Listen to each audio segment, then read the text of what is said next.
বাড়ির থেকে ইচ্ছা করলো আজকে একটু চাঁদপুর মেলায় যাই। আঁকা বাঁকা এই মাটির পথ ধরেই চলে গেলাম মেলার কাছাকাছি। মেলায় যাই, ঢুকেই দেখি বিশাল বড় একটি মেলা। মেলায় ঢুকেই দেখতে পেলাম বিভিন্ন রকম কসমেটিকের দোকান। রয়েছে রঙে বেরঙের কাচের চুড়ি, রয়েছে আরো বাচ্চাদের খেলনা, রয়েছে আরো পানের দোকান এবং চার দোকান, রয়েছে মেলার ঐতিহ্যবাহী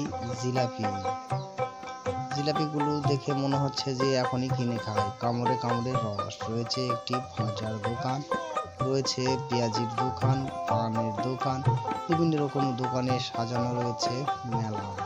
মেলায় ঢুকতেই দেখি একটি চাচা শরবতের দোকান দিয়েছে। প্রথমে আমরা শরবত খেলাম। ওখান থেকে একটু ঘুরে আসার পর দেখি এখানে একটি স্টেজ আছে, এখানে রাতে গান হবে। এখানে বালতির ভিতর 5টি কি ফেলতে হবে এবং বালতির ভিতরে গ্লাস আছে, গ্লাসের 5টা কি ঢোকালে একটা করে টাইগারের বোতল দিচ্ছে।